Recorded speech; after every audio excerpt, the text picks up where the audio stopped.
भैया, आप अपने धर्म वचन का पालन कीजिए, जैसा कि आदेश है। हम दोनों के भाग्य में यही लिखा है। धर्म संकट में पड़े राजकुमार ने निर्णय लिया कि वह राजकुमारी चंद्र किरण की हत्या नहीं करेगा। राजकुमार वीरेंद्र सेन राजकुमारी को आजाद करते हुए कहा, तुम इसी जंगल से कहीं चली जाओ, अगर तुम्हारी किस्मत अच्छी होगी तो बच जाओगी। बहन ने रोते हुए अपने भाई को गले लगाया और अंतिम विदा कहा। राजकुमार अपने घोड़े को लेकर उसके साथ चलने लगा। तभी आगे एक हिरण दिखी। राजकुमार वीरेंद्र सेन ने उसे अपने तीर के वार से मार गिराया और उसकी आंखें लेकर महल पहुंचा। हाथों में लिए उन हिरण की आंखों को राजकुमार दरबार में राजा के सामने प्रस्तुत किया और बोला, पिताजी, मैंने उस स्त्री को मारकर उसकी आंखें निकाल नदी में बहा दिया है, ये रही उसकी आंखें। राजा बलभद्र सेन अपने पुत्र को आदेश का पालन करते देख बेहद खुश हुआ और कहा, जाओ अपने कक्ष में आराम करो। राजकुमार अपने कक्ष में चला गया। रानी विमल प्रभा अपने कक्ष में बैठी उस भगवान से प्रार्थना करती रहती कि हे भगवान, मेरी राजकुमारी चंद्र किरण को हिम्मत देना ताकि वह अपने इस विषम समय में सुरक्षित रहे। माँ की ममता और दाई की प्रेम की छांव में पली राजकुमारी चंद्र किरण आज वह पुष्कर जंगल में अकेली भटकते हुए वह जंगल में पत्ते फल खाकर अपने दिन काट रही थी। उसके बदन के कपड़े कटीली झाड़ियों से फट चुकी थी। वह अर्धनग्न अवस्था में भूखे जंगली जानवरों के डर से घने पेड़ों के पीछे छुपी फिरती थी। जब रात होती तो वह झाड़ियों के ओट में दहाड़े मार मार कर रोती थी। एक दिन उसी घने वन में चंद्रगढ़ राज्य का युवराज आदित्य वर्मा शिकार करने अपने सैनिकों के साथ आए। तभी एक सुंदर हिरण दिखाई दी। राजा ने तुरंत ही उसका पीछा किया और अपने सैनिकों से बिछड़ गया। उस हिरण का पीछा करते करते वह जंगल की उसी गहराइयों में जा पहुंचा जहां वह राजकुमारी चंद्र किरण थी। वह हिरण भी नहीं मिली, जिसके वजह से काफी थक गया था। इधर राजकुमारी पेड़ों से गिरे फल बटोर रही थी। जैसे ही उसके कानों में घोड़े की टापों की आवाज पड़ी, वह भयभीत होकर झाड़ियों के पीछे जा छिपी। संयोगवश युवराज आदित्य वर्मा उसी वृक्ष के नीचे विश्राम करने के लिए उतरा। उसकी दृष्टि जब झाड़ियों की ओर गई तो उसे वहां किसी मनुष्य की धुंधली आकृति दिखाई दी। उसने गंभीर स्वर में पूछा, कौन है वहां?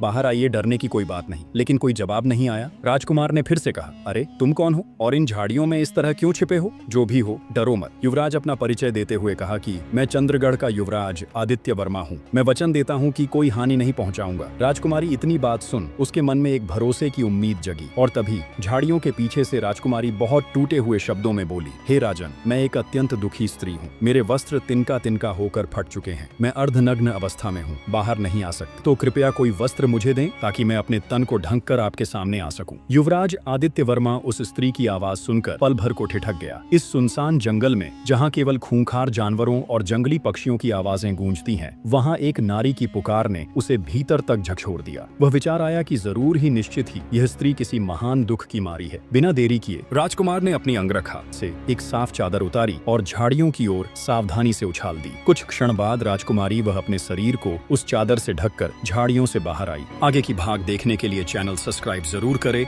और वीडियो को लाइक